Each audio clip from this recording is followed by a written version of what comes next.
my stomach hurts. I don't think this is gonna work. I really don't think this is gonna work.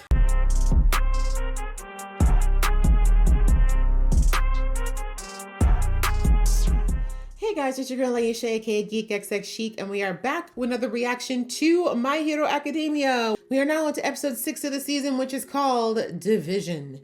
So the last episode, we saw that the students of MHA decided to make a bold move. They were trying very hard to find All For One, but they were not being successful. They were wearing themselves out, and they knew that he was going to make a move at some point, and they felt that they had to do something before the full merge of All For One and Shigaraki happened. So they used our guy Ayoma, who was having a bit of a moral dilemma over the last couple of episodes, but they basically said, look, this is your chance to prove yourself and finally hopefully cut the shackles that this man has had over you all these years. So he ended up pulling one over on All For One and convincing him that he was going to betray Midoriya by drawing him out into the open where All For One could get to him. But it turned out it was a double cross. And in fact, he was trying to draw All For One out of hiding because that was the easier thing for them to do. They realized it was easier for All For One to come to them than it would be for them to try to go to him. So they started the battle off. Of course, All For One, you know, he opened up whatever weird ass bubbly portals he had and brought all of his squad with him. But Midoriya was not alone either. He, thanks to the Void guy, I keep forgetting his name, thanks to his powers, he was able to bring through all the heroes that were available, basically, to make sure that Midoriya was not on his own. But in the end, it is going to really end up probably being All For One versus Midoriya. So things are about to pop off, possibly in this episode. So let's jump in. But just before I do, a reminder that if you'd like to be notified of when I do uploads of this show or anything else you're watching of mine, please go ahead and hit that subscribe button as well as the notification bell. That way you will be in the know. All right, that out of the way, let's get into the episode right now. Yeah, we don't know who's a spy anymore, so we can't be just telling our plans out loud.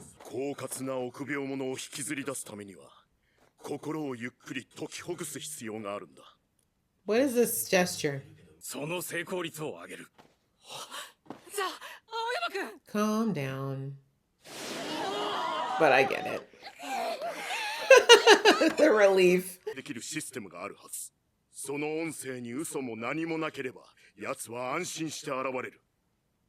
I kind of figured that they weren't lying to him about anything they said. Come on! You can carefully craft the truth to hide things. Oh! The brainwasher!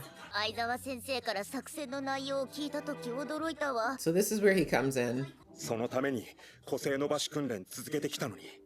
He got more puppeteering skills?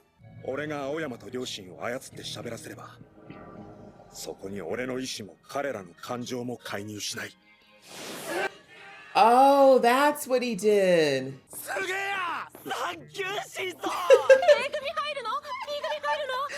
Chill out, my god, he did one thing. You guys are such fanboys. You love it. I was about to say, do we care about that right now? Thanks. Not important. I agree.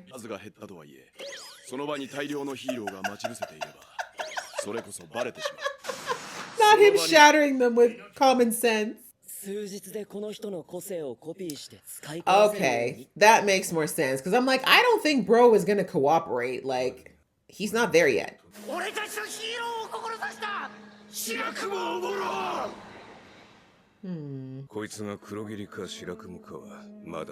Yeah, we don't have time to figure it out.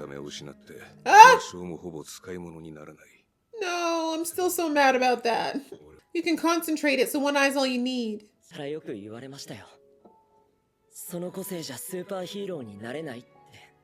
By being able to copy quirks? I feel like that's pretty powerful. Like crazy powerful. I don't know how long they last, but that's a pretty huge power. Look at that, you being a hero, Monamo. You got this! Of course, he brought all of the criminals. God, Mr. 32-inch bust down showed up too. Oh, not a brother versus brother battle. Bro versus bro. I feel like idiot brother is true. But you should have brought your other siblings. A lot of ice would be a really good counterattack for him. Jeez, man's coughing up blood. That won't last long. Now that you're saying this so early, I have no faith, guys. Something's gonna happen. Oh my god.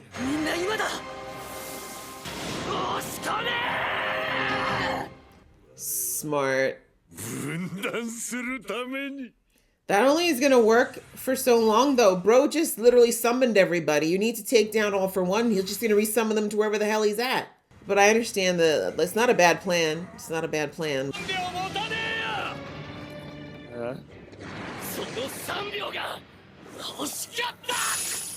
He said, chill out, bro, quite literally. Bro, be careful. That man literally deteriorates everything he touches. My stomach hurts. I don't think this is gonna work. I really don't think this is gonna work. Bro, are you okay? I need you to breathe.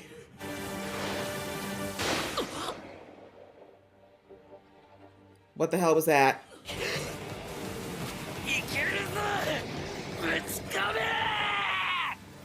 What the hell was that? The screen. It was. But you put them all in Japan. You should have sent someone to like China or I don't know, Brazilian rainforest, some place that All For One's never been. That helmet looks pretty strong. Yeah, hello? Yeah, I was thinking, like, that helmet looks pretty impenetrable. Why do you keep telling people your business? Just fight! This is how he always knows how to countermove y'all.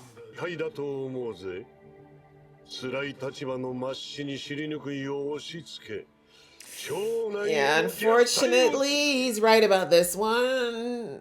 He's right about that one, Endeavor. You really did mess up, and your little boy has to now fix what you broke. I can't read any of that.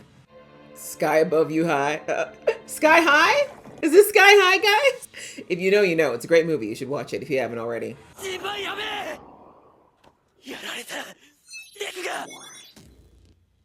I'm trying to figure out who grabbed Deku. Oh, this bitch. Just dispose of this girl quickly.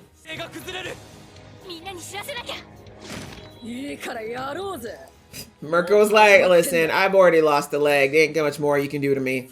Actually, there is, but... yeah, this is bad, because Shigaraki can just destroy everything. Electrocute his ass. That's right, shock him! Shock him!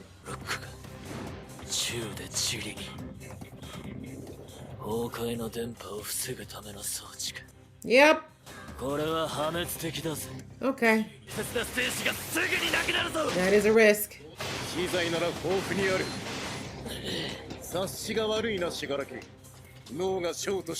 Don't! Coffin in the sky? That is amazing! Bold, maybe a little arrogant, but I love the name. Yeah, these girls, you only have one trick in your hat right now, Shigaraki. That's what you need to understand. It's a damn good trick, but it is only one. Come on, B-Team! Call me what you wish. Can you not tell all the... I'm literally gonna lose my because y'all need to stop telling this man. Now he's gonna be looking for this 16-year-old so he can take her out. You need to stop telling your damn plans. Like, I know we need to know, but you could do this as like a thought process. Don't tell the enemy.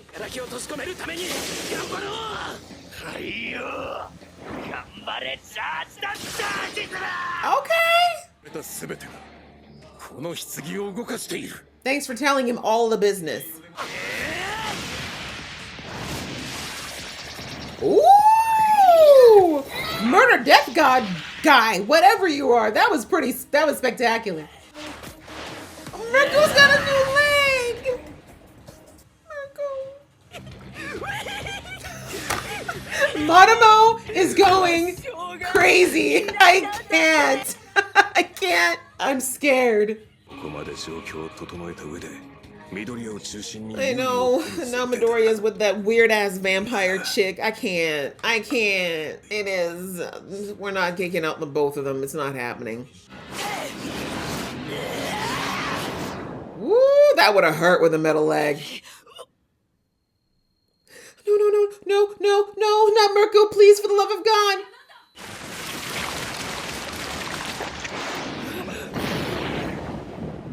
No. Why do y'all keep doing this to Mirko? I loved her.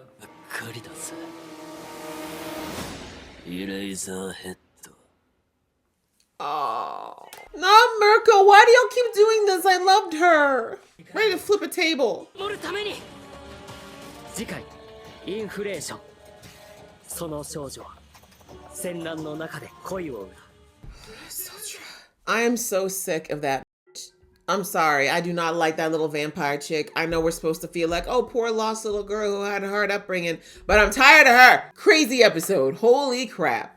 Kudos to the team at the academia. You know, the separation plan was a smart one. Again, All For One summoned them all there. So I don't know, like I'm feeling like, could he not just summon them all back to where he is? But I guess I heard they said they did something that interferes with that quirk where they put him. So good. Thank goodness for that. So everyone's divided, so it's not necessarily going to be an all-out battle with everyone against everyone, because obviously the cross of all the different quirks could be a problem, but also the other thing that All For One brought out, the fact that they wanted to keep it as far from the actual school and civilians as possible as well, because these guys love to just go after whatever. They know that with heroes, if they attack civilians, the hero's attention is going to be divided between saving them and trying to protect themselves. So it was a good plan in that regard. Love seeing how all the domino pieces were put together to draw them out, separate them, how they use Monomo's copy quirk to be able to, because I was like, the guy who does the voids, I can't remember his name, the void dude, I'm like, I don't think he was in a position to help them at this point, and I don't think they can control him or force him to,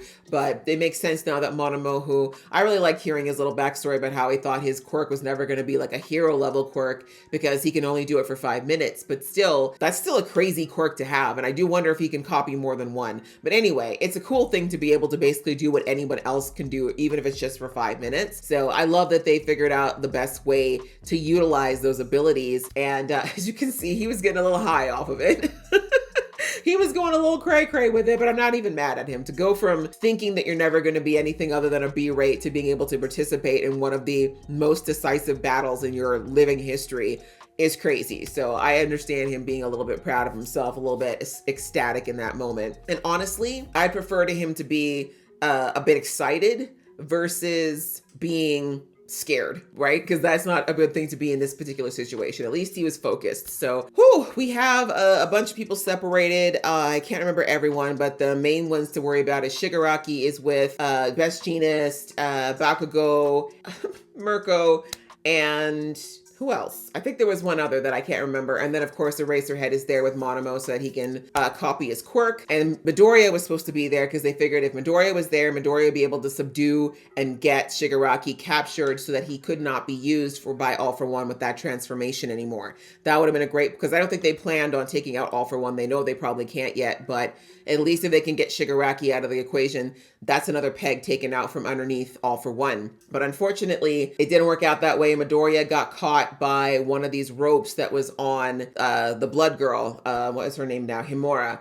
And I'm going to let it go for plot, but I'm like, bro, with your power, I'm having a hard time believing that you couldn't have cut that cord. Like, really, it was literally like a tube. You could have, with all of your strengths and powers, you could have Detroit smashed that thing right out of existence or pulled her ass out, one or the other, because on her own, she's not that scary.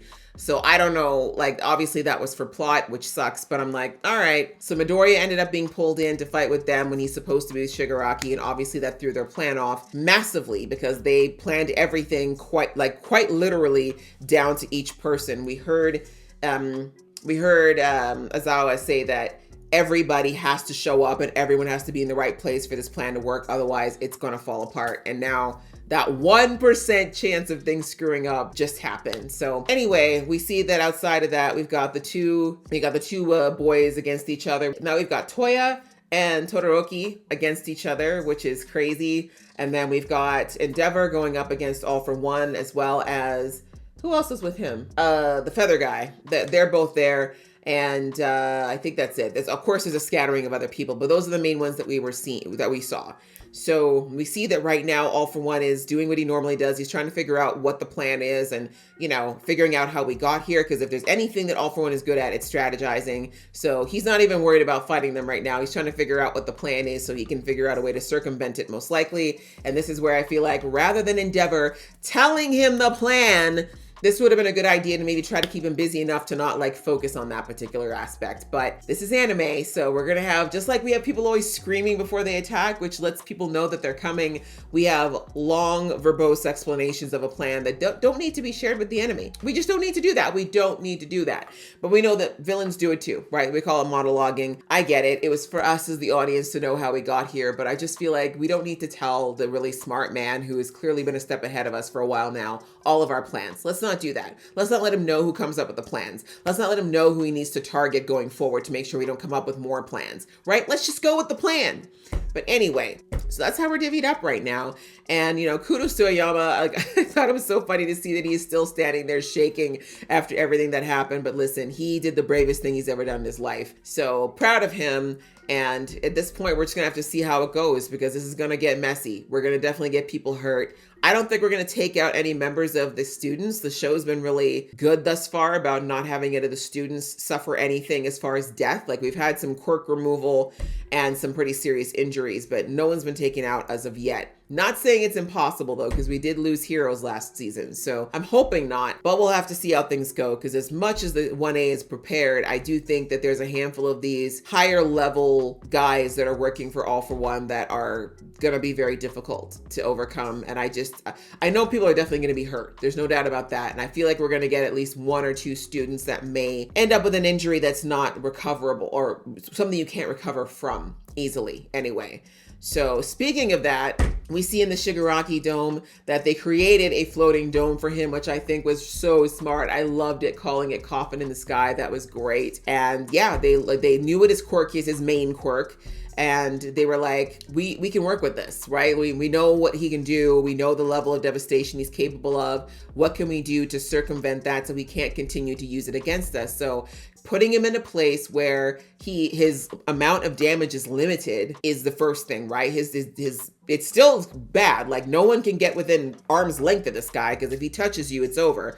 But at least he can't rip up all the ground and do all the things that he would normally do in other places. So we've got this place, as we saw, it has a certain mechanism set up so that if he does use decay, it only spreads to a certain point and then it replenishes. So basically for as much as he destroys, something is recreated. And then we see that it was surrounded by electromagnetic barriers, so he can't jump out of it either, so that he can go find another place to create mayhem. So it's a good cage for him for now. And we see that with an Eraserhead there, he's blocking his other quirks, so he can't use all of his quirks at once. So it's a good plan, and all we would have needed is someone as strong as, my boy Midoriya to give him a few good knocks, and we probably could knock him out. But unfortunately, Midoriya is not there. So Best Jeanist is doing his best, and Mirko, she was in there giving a few slaps. I love that she was so ready to go after everything she suffered. She was still like, look, let's do this. Let's fight. And unfortunately, it looks like we've lost her. I don't think, maybe I'm wrong, but I feel like we already had her lose a leg. I highly doubt the show is going to let her go through another major injury. I think that's it for her, which sucks. I liked Mirko a lot last season. I was like, oh, she's so cool. I hope we get to see more of her. That's it. Just like Star and Stripe, it's like, you like her? No, you don't get to keep that. So anyways, maybe it'll motivate our guys to be a little bit more on Shigaraki's neck, but I don't think this is going to work out. Shigaraki is being fueled purely by rage at the moment. And again, they're trying to adjust to this plan without having Midoriya there, which they did not account for. So that little shake to their balance, I think, is unfortunately going to not work in their favor in this particular case. And it's too early in the season for us to take down Shigaraki. Let's be real. I feel like this is going to be closer to the end of the season if we were going to do it at all. So, sad. I really liked Mirko, but at least she went out like a baller. She didn't go out like no little chump. She did the best that she could. And yeah, it's a quirk they said they didn't account for with the whole hand thing. It was disgusting. All the fingers. I don't know what that man's obsession with hands are, but anyway. So we'll have to see how things go in the next episode. I think we're moving on to, yes, Midoriya and Uraraka That's the two that I saw in there. I think the frog girl's in there too, up against the vampire chick. So she's pretty wily, but she, like I said, on her own, she cannot match Midoriya for strength. We know that. But if she gets that needle in Midoriya, it's going to be a problem because we know that she gets pretty crazy. If she gets your blood, there's some crazy stuff that can go down with that. So we know that's what she's trying to do because that's exactly what All for One would want. So I need Midoriya to be on his guard where she's concerned. Uraraka might be able to help too, but I feel like there's going to be a Uraraka versus her situation since we had that flashback in the last episode of Uraraka getting a little bit sentimental about her. So yeah, we'll have to see what happens in the next episode, guys. But we're getting into the thick of it. I think we're going to be in for a lot of really hard episodes for the next couple coming up. It's going to be a lot of cool action, but I feel like we're going to see some sad moments too. But I'm braced. I'm ready. Let's do this. So I enjoyed it. I enjoyed it a lot, guys. I hope you guys enjoyed watching along with me. If you did, please show some love, and I will see you in the next one.